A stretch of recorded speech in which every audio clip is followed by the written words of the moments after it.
Junie B. Jones and a Little Monkey Business. Written by Barbara Park.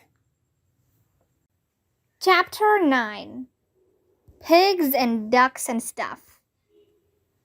Principal went into room 9 with me. Then he clapped his giant hands together. "Boys and girls, may I please have your attention?" he said. "I would like to explain what happened during show and tell today.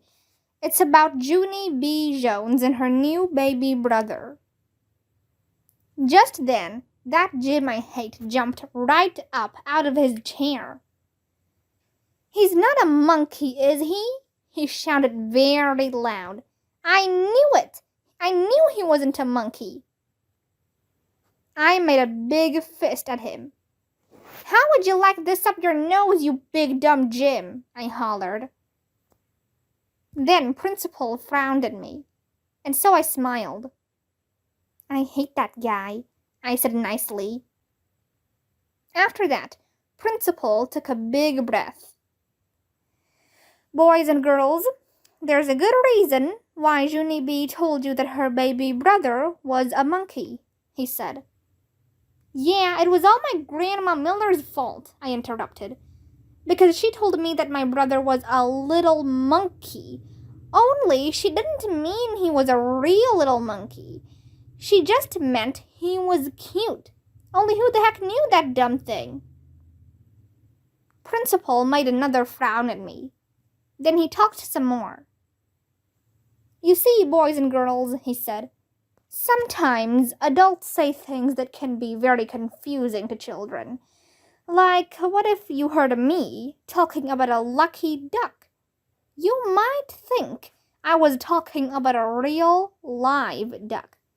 But lucky duck just means a lucky person." "Right," said Mrs. "And when we call someone a busy bee, we don't mean he's a real bee. We just mean he's a hard worker." "Hey, I just thought of another one," I said, very excited. "A dumb bunny isn't a real alive bunny either. It's just a plain old dumb guy." Then my friend Lucille raised her hand. "I've got one too," she said. "Sometimes my Nana calls my daddy a couch potato. Only he's not a real potato. He's just a lazy bum." "Yeah, and I'm not a big pig," said my new boyfriend Ricardo. "But my mom says I eat like one." After that, a whole bunch of other kids said they eat like big pigs too. Only a boy named Donald said he eats like a horse. And crybaby William eats like a bird. Just then, it was time for the bell to ring, and so me and Principal said bye-bye to each other, and I went to my seat. Then I gave Lucille back her red chair. She was very nice to me. "I'm sorry that your brother isn't a real monkey, Junie B," she said. "Thank you, Lucille," I said. "I'm sorry that your daddy isn't a real potato, too." After that, the bell rang for us to go home, and so me and Lucille and that Grace held hands, and we walked outside together. Only then a very wonderful thing happened. "And it's called," I heard my mother's voice.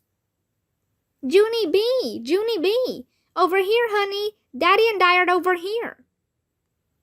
Then I looked in the parking lot, and I saw her, and so I ran to her speedy quick, and then me and Mother hugged and hugged, because I hadn't seen her for a very whole day. Then my daddy got out of the car, and he had a little yellow blanket in his arms, and guess what was in that thing? My new baby brother, that's what. He was very teeny and pinkish, except his head had a lot of black hair on it. I touched it. It felt like fuzzy. Just then, Ricardo walked by, and he saw my teeny brother. "Cool hair," he said. I smiled very big. I know it, Ricardo, I said. And guess what else? He doesn't even smell like PU. After that, I got in the car, and I told Mother about Lucille's locket. And she said maybe I could get a locket too, and I could put my brother's teeny head in there. Yes, and I would also like some pink high tops, please, I said, very polite. Maybe, said Mother. Oh boy, I said. 'Cause maybe doesn't mean no. That's why. And so then I lifted up the blanket, and I peeped at my baby brother one more time. So, what do you think of him, Junie B? Said Mother. I smiled very big. I think he's the cutest little monkey I ever saw, I said. Then Mother laughed. And I laughed too.